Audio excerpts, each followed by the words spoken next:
Ladies and gentlemen,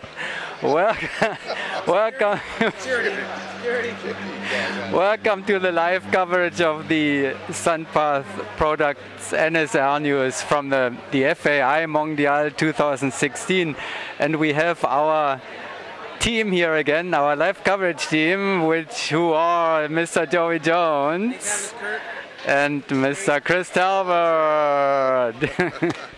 So we're going to chat a little bit, and we picked today, for this morning, Sunday morning, we picked actually a place that is quite busy right now.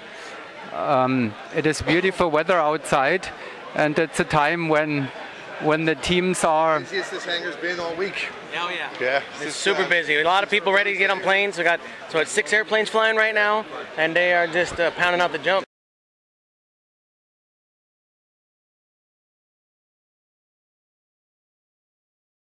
All right, so we picked the busiest place. Picked the busiest place. Picked the busiest place. So, Joey, how long have you been here? I've been here about 4 or 5 days. We've been watching a lot of rain. Had a day off in Chicago with the wife first. It's been a bit of a rough weather, a lot of waiting around. But yesterday the skies opened up. It was a bit breezy, but with 5 airplanes flying yesterday, I think we got 6 today. It's starting to happen pretty quick for people. So, Chris, how about you? What about me? I'm have here. You been here. Where's the beer? Yeah, I got here Tuesday, and it was really, really humid for a couple of days. Then we spent, I think, the better part of 3 days on the ground. But this morning, you know, it's as jumpable as it could be. I walked up here at 9:25, and they were on Autoroad 20. It's 11:30 now. I can't quite hear what Autoroad they're on, but they're 25. Yeah, they're slowed down a bit. Oh yeah, they're doing well. They're doing quite well with the number of teams and trying to get things moving. I understand that they also pushed the draw back by an hour, which was supposed to be at noon, and I understand they pushed it back to 1 to try and give some teams some more jumps because of the bad weather the past couple of days. And they also started at 7 o'clock. Yeah, they started really early.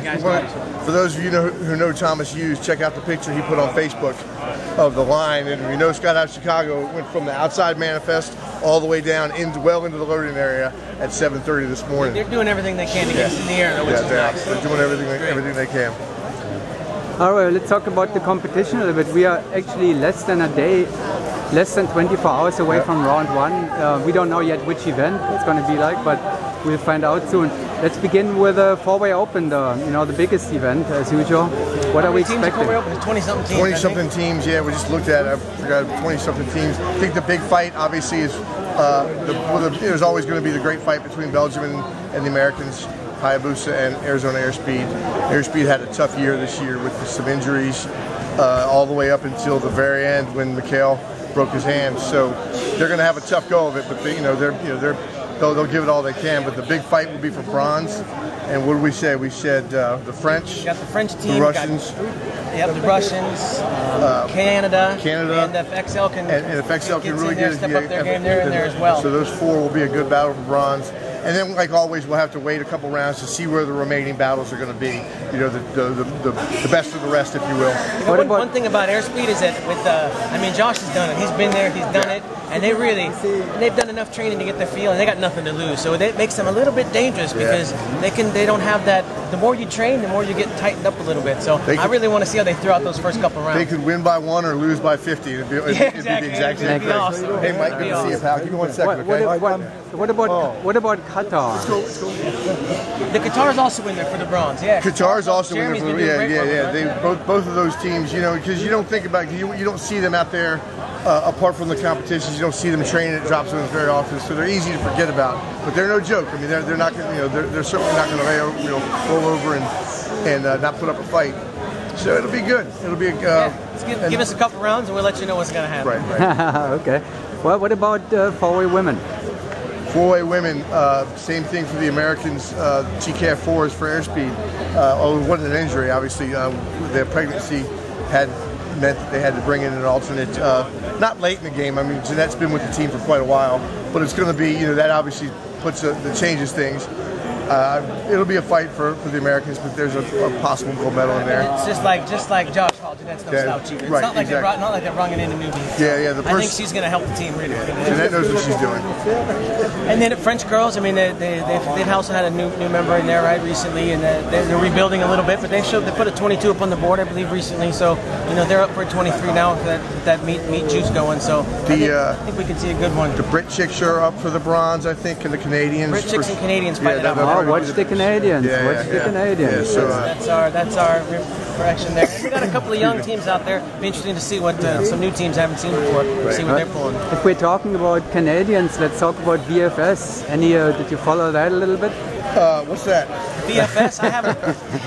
I haven't been following enough scores. I haven't either. I think that just based on what little I know, I think that STC Core, the Americans and the Canadians will be the biggest battle. You never discount a French formation skydiving team. That's suicide.